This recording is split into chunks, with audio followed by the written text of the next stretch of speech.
Buenos días, bienvenidos y bienvenidas a un episodio más de Derecho Sí, una serie de productos audiovisuales impulsadas por el Grupo de Estudios de Plataforma de Trabajo del Centro de Estudios Sociológicos del Colegio de México, cuyo propósito es fomentar un diálogo horizontal entre personas trabajadoras de plataformas de trabajo, la comunidad académica y las organizaciones que representan a estas y a estos trabajadores.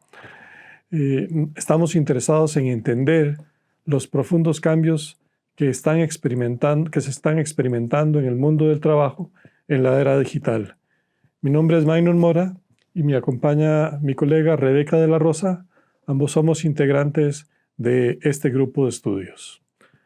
Hoy nos acompaña también Sergio Guerrero, secretario general de la Unión Nacional de Trabajadores por Aplicación, sindicalista mexicano y protagonista en las negociaciones de un nuevo convenio firmado por la Organización Internacional del Trabajo.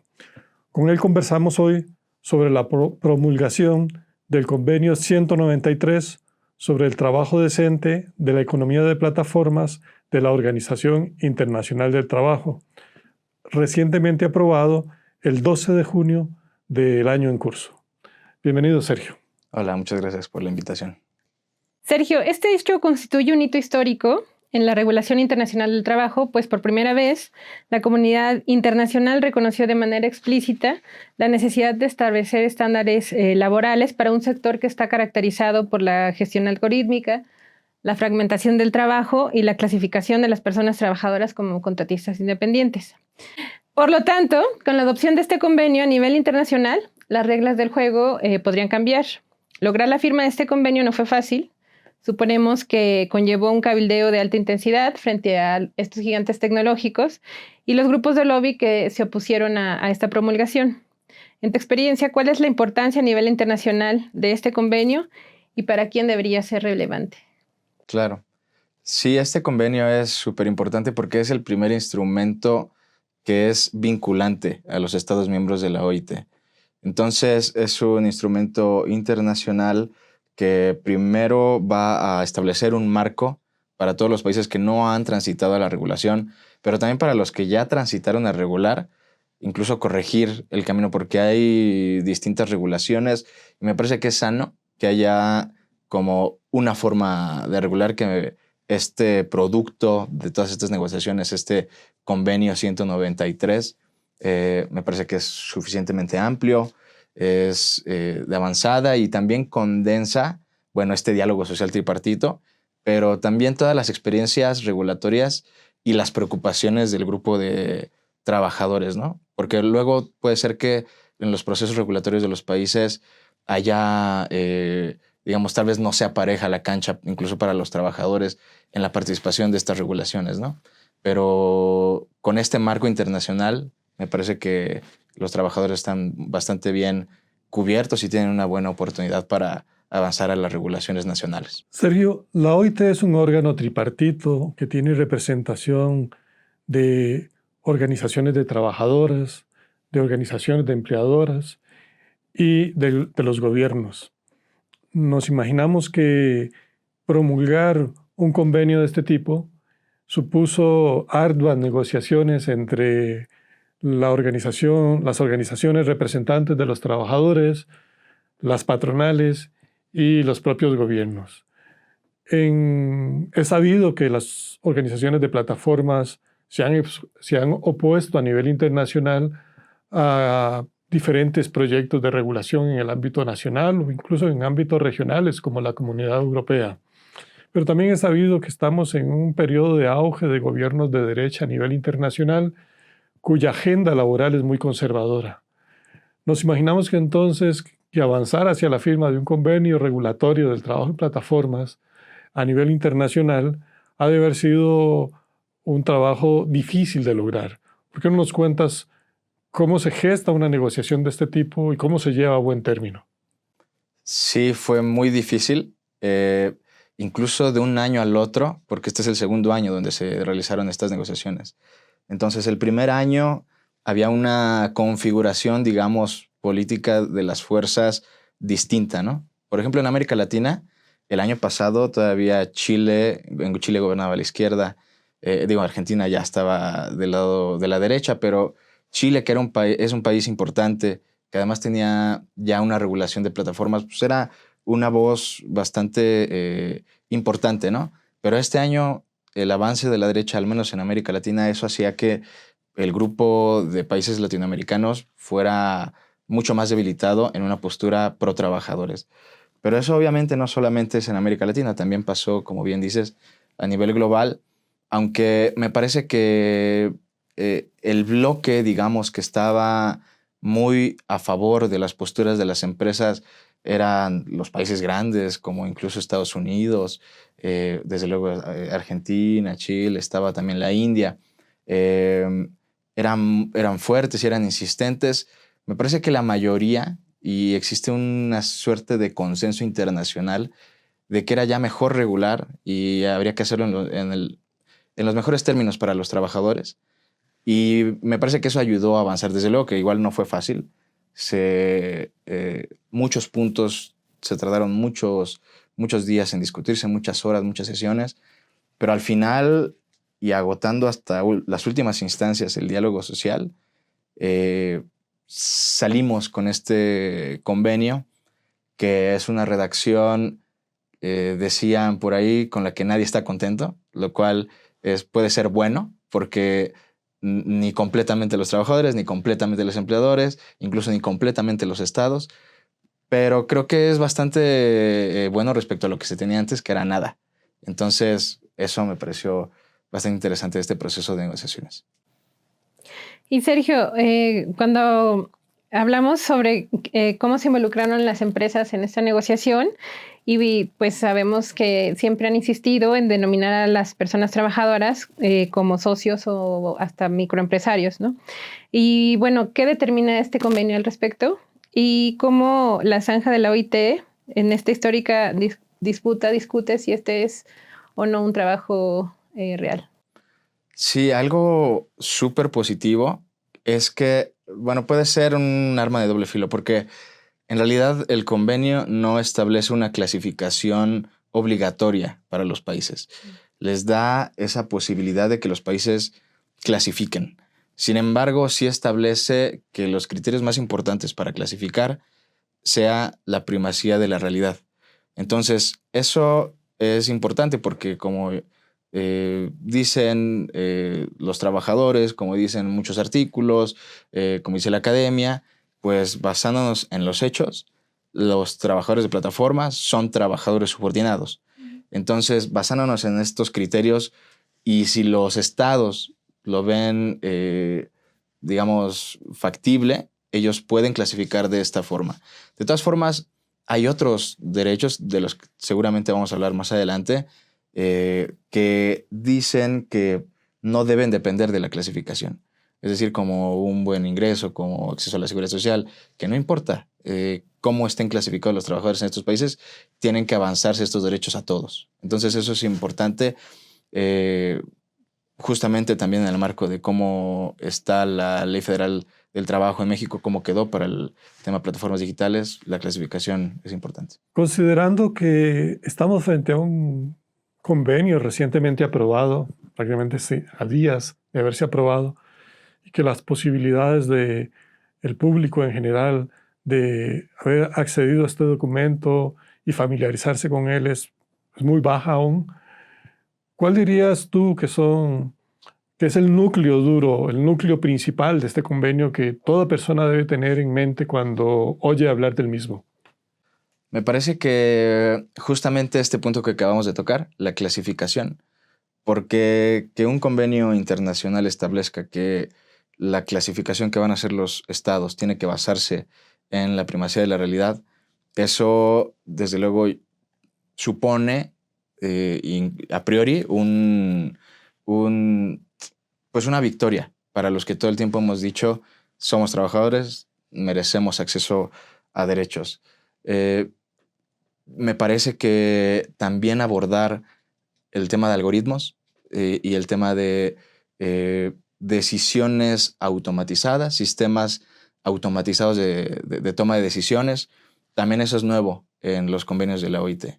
Es decir, que de alguna forma la OIT a través de este convenio se actualiza a las nuevas tecnologías del trabajo también, ¿no? Lo cual me parece fundamental porque principalmente la OIT fue una organización fundada en el contexto de la revolución industrial, pero ahora en la revolución digital tecnológica, me parece que la OIT levanta la mano y dice podemos seguir vigentes, ¿no? Y vamos a ver si funciona de esa forma. Sergio, si uno tuviera que resumir en 3 o 4 los derechos principales que constituyen el núcleo rector de este convenio y que podrían significar cambios importantes en la vida de las y los trabajadores a nivel internacional, ¿cuáles dirías tú que son que es ese núcleo básico de derechos laborales fundamentales que quedan consignados como derechos de primer orden en este convenio? Sí, yo destacaría primero que ya hemos platicado, la posibilidad de clasificarte como trabajador. Segundo, yo diría que esta transparencia en los algoritmos y la posibilidad de los trabajadores de conocer cómo funcionan, también abordar sobre estos sistemas automatizados, ¿no? Que es la forma en la que se abordaron. No se habla de algoritmos, sino de sistemas automatizados de toma de decisiones. Lo que me parece bueno porque es bastante amplio y nos da margen a lo que venga después, ¿no? También pienso que el derecho de los trabajadores a recibir pagos completos, que incluso el convenio dice que los trabajadores deben ser compensados por los costos laborales en los que incurran por su trabajo. También establece que no puede haber otro tipo de deducciones más que las que establezcan las leyes nacionales, etc. Otro, el derecho a acceder a la seguridad social sin importar la clasificación de trabajador que tengas. Y, desde luego, pues la posibilidad y el derecho de organizarte colectivamente en sindicatos para eventualmente tener negociación colectiva. En varias oportunidades te has referido al tema de la clasificación. Para quienes nos escuchan y no están familiarizados con este lenguaje, ¿a qué nos referimos específicamente cuando señalamos el tema de la clasificación de los trabajadores? Por supuesto, la economía de plataformas, cuando nace, principalmente hay un problema de clasificación porque las empresas han clasificado a los repartidores y a los conductores de manera errónea como socios, como no trabajadores, como autónomos. Esto no es simplemente un error que, digamos, se les escapó, sino que es parte de una estrategia legal para no asumir costos laborales ni responsabilidades patronales. Entonces, ese ha sido el núcleo de la discusión en torno al trabajo de plataformas desde que existen, y que justamente con este convenio, al abordar la clasificación, me parece que propone una corrección o una forma de quitar ese problema que me parece que es bastante buena. Entonces, cuando nos referimos a la clasificación, nos referimos a la posibilidad que tienen los trabajadores de plataformas de finalmente ser reconocidos como trabajadores y ser clasificados correctamente para poder acceder a derechos y prestaciones sociales.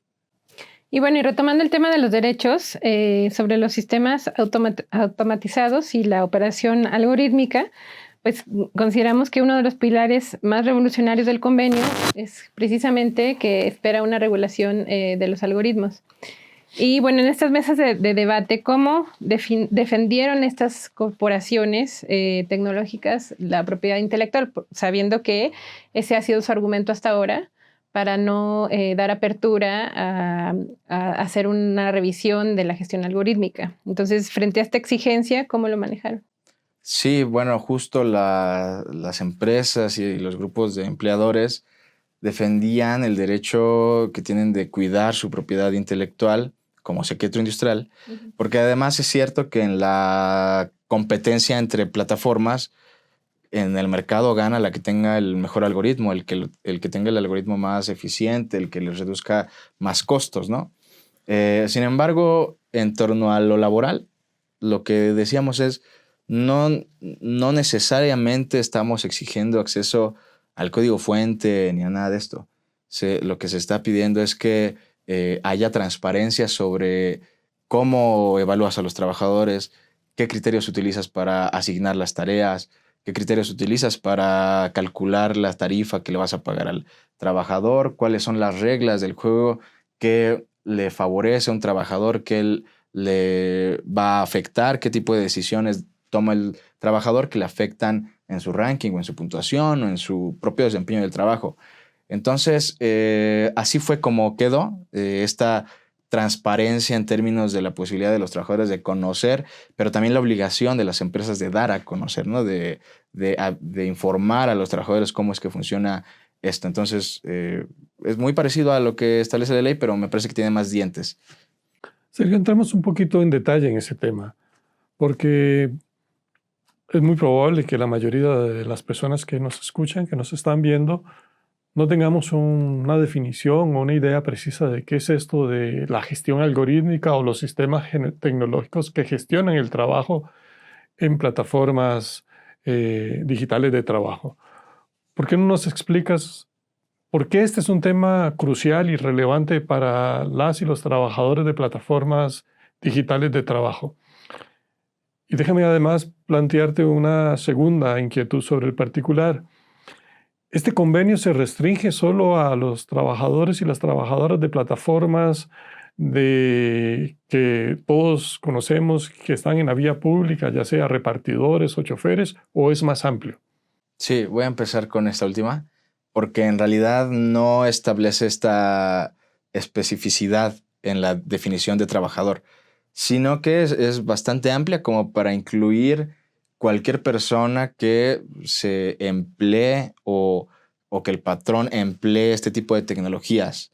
Incluso había en la delegación de trabajadores un grupo importante de trabajadoras del hogar, de la Federación de Trabajadoras del Hogar. Había también trabajadores de data, había moderadores de contenido, estábamos desde luego los de las plataformas habituales o más famosas. Entonces, esto es positivo porque, pues justo, plantea un paraguas en el que caben todos los tipos de trabajadores que están trabajando a través de alguna de estas tecnologías.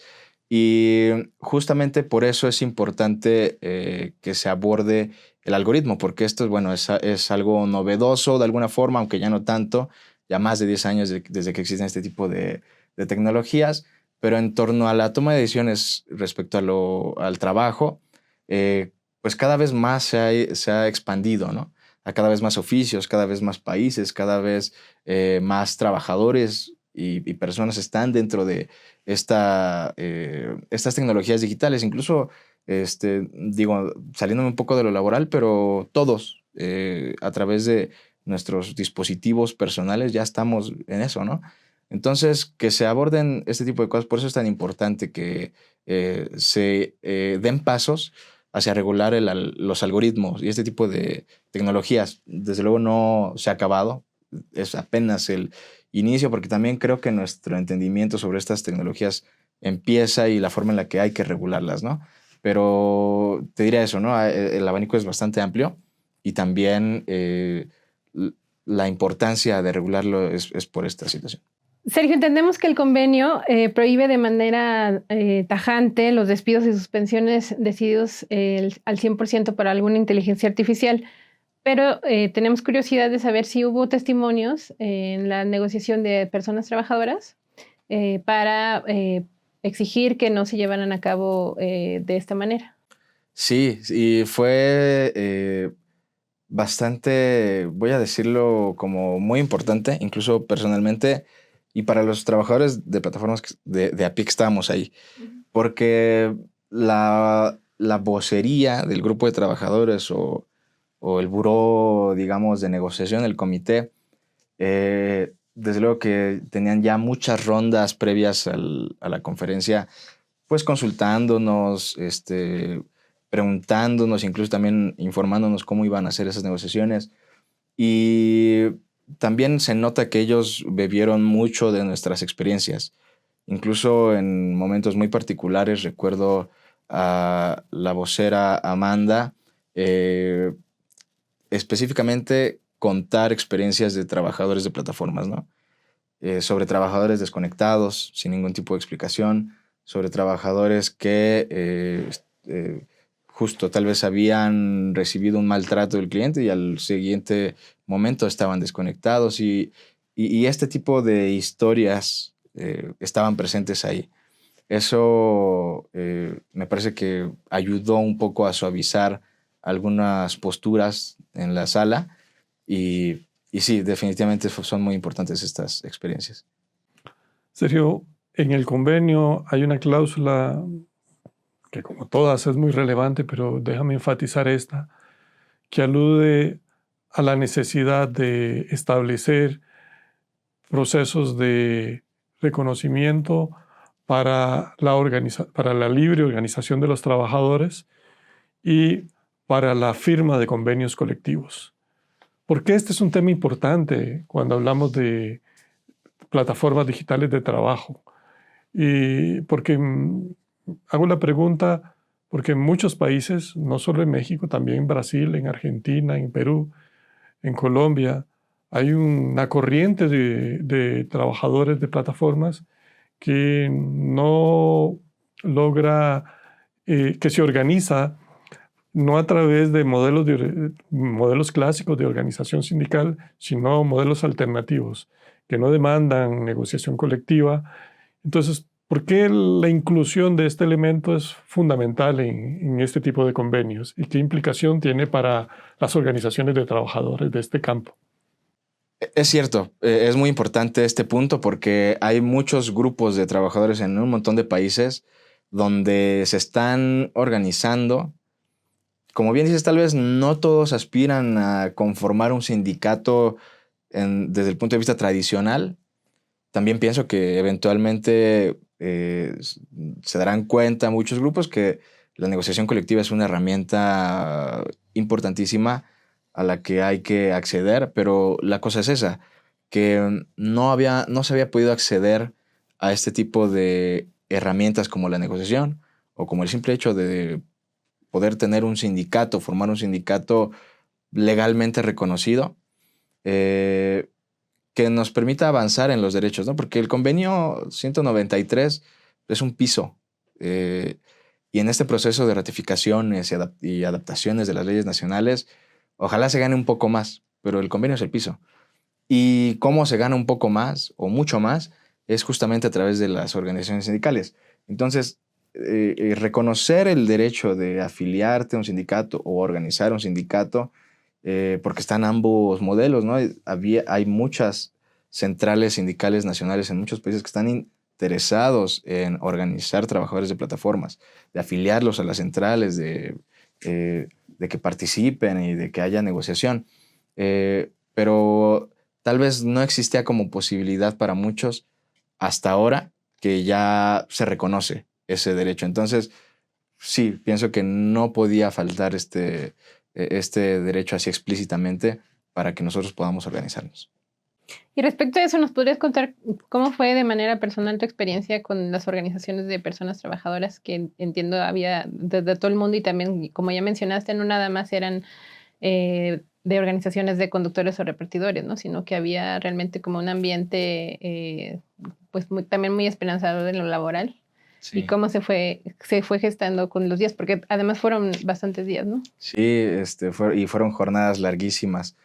Pues se siente un ambiente como de solidaridad, ¿no? Porque, pues, digamos, ahí pues te encuentras gente de Brasil, de Portugal, de muchos lados, y no sabes si en sus países ellos son gente importante y son como medio inaccesibles, no sabes, ¿no? Ahí estamos todos casi que en las mismas condiciones y pues eso de alguna forma te permite platicar y incluso se genera un ambiente, pienso, como de camaradería. También, desde luego, frente a la resistencia que hay que tener por los demás grupos, ¿no? El de empleadores y los gobiernos, pues también se genera esa solidaridad como de resistencia, etcétera. Y se generan muchas redes importantes también, ¿no? Conoces muchas personas donde incluso, por ejemplo, a mí me tocó que por la experiencia regulatoria de México, algunas personas y centrales de otros países, como la de Indonesia, recuerdo, se acercaban a nosotros para preguntarnos pues, cómo le hicieron, cómo fue el proceso de regulación, nos gustaría conocer. Y de ese tipo de experiencias como las que nosotros podemos compartir, también hay muchas de las que podemos nosotros aprender. Y eso principalmente creo que es lo que destacaría. Te estás refiriendo precisamente al rol que jugó la delegación mexicana en la firma de este convenio. ¿Por qué no ahondas un poquito más? Porque a diferencia de otros países, acá en México tenemos una regulación, ya tenemos más de año y medio de haberla firmado y un año de haberla implementado. Así que experiencia en torno a los pros y los contras de una regulación del trabajo en plataformas, ustedes tenían y suficiente. ¿Cómo lograron vertir esa experiencia para que el convenio no dejara por fuera puntos claves que al juicio de ustedes tenían que estar en un convenio orientado a regular las condiciones de trabajo a nivel internacional en la economía de plataformas? Sí, claro. Pues justo yo creo que tal vez la delegación que tuvo un rol más activo fue la delegación mexicana. Incluso del grupo de países, digamos, de gobiernos, la delegación mexicana también estaba al frente del GRULAC, primero, del grupo de países latinoamericanos, y eso le daba una vocería importante, pero desde luego la experiencia regulatoria ayudaba a, pues, quitar muchos mitos, ¿no? Porque de repente el grupo de empleadores decía que no se podía regular una u otra cosa porque iba a ser catastrófico para la industria, etcétera, ¿no? Y de repente, pues la experiencia mexicana decía, no es cierto, nosotros lo hicimos hace un año y no pasó eso que dicen que pasó, ¿no? O que va a pasar. Y creo que justamente haberlo hecho antes de toda esta conferencia nos daba herramientas para desmentir algunas posturas de los empleadores y desde luego casos positivos para el grupo de trabajadores de decir, mira, pues tal vez esto que estamos buscando se puede conseguir porque en México se consiguió de esta forma y tal. Desde luego también oportunidades para mejorar, ¿no? Lo que hay aquí en México, pero sí, yo creo que en general la delegación mexicana tenía esta posibilidad de dar esta experiencia y muchos países lo tomaron en buen sentido y preguntaban mucho y tuvo un papel fundamental. Y en este sentido, ¿qué sigue para México? Si el convenio ya está firmado a nivel internacional y viene ahora el proceso doméstico, ya el mercado laboral mexicano, donde las subcontrataciones se disfrazan, los empleadores tienen formas de violar la ley del trabajo sin mayores consecuencias y bueno, el caso de plataformas digitales, pues se han opuesto activamente a estas regulaciones ya sabes, de muchas maneras, sobre todo las conoces de cerca. ¿Cuál prevé que sea la principal estrategia de evasión que van a usar estas empresas para burlar este cumplimiento, sobre todo en conocimiento de la ley mexicana? Claro, bueno, ahora lo que sigue es empujar al gobierno para que ratifique el convenio. Según lo que yo veo, la delegación mexicana, como decía, fue tan activa y hay tanto en el convenio de lo que planteaba la delegación mexicana y de la experiencia que se me haría raro que el gobierno no ratifique este convenio. Pero el siguiente paso es ese, que México y todos los demás países miembros de la OIT lo ratifiquen para que eventualmente, después de ser ratificado, se pueda adaptar las leyes nacionales a lo que dice el convenio, que también eso es como pendiente de México en muchos otros convenios. Se ratifican un montón de convenios, pero luego ya no pasa nada con las leyes nacionales, aunque, digamos, son fuente incluso de litigio, ¿no? Puedes basarte en los convenios que ratifica México. Pero eso es lo que sigue y de este lado queremos empujar a que se ratifique. Pero desde luego que tal vez los empleadores van a empujar a que no se ratifique. No sé si en México tengan tanta suerte o tanto éxito, pero pienso que en muchos países tal vez la ratificación pueda tardar muchos años, sobre todo en estos países que hablábamos, donde la derecha ha avanzado, donde los lobbies empresariales son muy fuertes. Y nosotros vamos a buscar desde luego al gobierno para hacerles una propuesta justamente sobre cómo es que el convenio puede mejorar la Ley Federal del Trabajo y que esté al mismo nivel que el convenio, ¿no? Porque hay puntos que ya platicamos en los que el convenio sí es superior a lo que dice la Ley Federal mexicana, ¿no? Ley Federal del Trabajo. Sergio, en este mismo entendido, los convenios de la OIT son normas jurídicas de validez internacional y de acatamiento obligatorio para aquellos países signatarios. Y para que un convenio adquiera ese estatus, requiere solamente que 2 países firmen el convenio. ¿Será México uno de los primeros países en avanzar en esta dirección para mandar una señal internacional? ¿Cómo valoras tú la correlación de fuerzas sobre eso y la posibilidad de que el país asuma un liderazgo importante en esta materia para que este nuevo convenio devenga en una norma jurídica de validez internacional? Ahí está el punto, y yo creo que sí debería ser México uno de estos primeros 2 países que ratifique, porque, bueno, o sea, como decía, el liderazgo de México ahí estuvo y tiene que permanecer y tiene que estar a la vanguardia de estos temas. Entonces, pues no hay mucho tiempo que perder y creo que sería una oportunidad perdida si no lo hace México pronto, pero yo creo que sí, le das al clavo, tiene que ser México de los primeros países. ¿Tomará la UNTA la iniciativa, el protagonismo necesario para que el gobierno avance en esta dirección? Sí, por supuesto. Nosotros ya incluso estoy nervioso, ya se nos hizo tarde para seguir empujando al gobierno, pero nosotros estuvimos ahí en esas negociaciones, hablamos mucho con la delegación del gobierno de México y pues ahora estando aquí vamos a seguir empujándolos. Desde luego la UNTA siempre ha estado a la vanguardia también de estos procesos regulatorios que ocurrieron en México en torno a plataformas y no va a ser la excepción esta ratificación del convenio y las adaptaciones que haya que hacer. Sergio, ¿y cuál es la principal lección que le deja este triunfo en Ginebra al movimiento de trabajadores frente a la automatización y la digitalización del trabajo? Me parece que es importante destacar que pues la tecnología no se puede escapar por mucho tiempo de las regulaciones que busquen que la vida de las personas sea mejor, ¿no? Por ahí también, desde luego, hay movimientos que van en contra de las regulaciones cuando se habla de tecnología. Entonces, que se avance en esto, pues me parece que da es un aspecto positivo para todos los trabajadores, no solo los de plataformas, porque obviamente estas tecnologías poco a poco avanzan, se transforman, se adaptan distinto y entonces muchos trabajos ya están tocados por la tecnología de una u otra forma y me parece que la principal lección es esa, ¿no? Que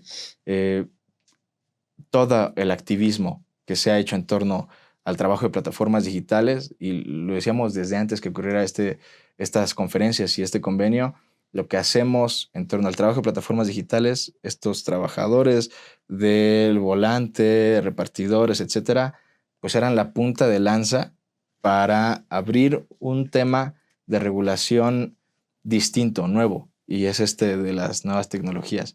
Entonces, pues ninguna tecnología se escapa a la posibilidad de ser regulada. Sergio, muchas gracias. Estamos muy complacidos en haber tenido la oportunidad de conversar contigo sobre la firma reciente del convenio 193 de la OIT sobre trabajo en la economía de plataformas. Creemos que la mesa está servida para que el país avance en una línea regulatoria, no solo en el ámbito nacional, sino a nivel internacional.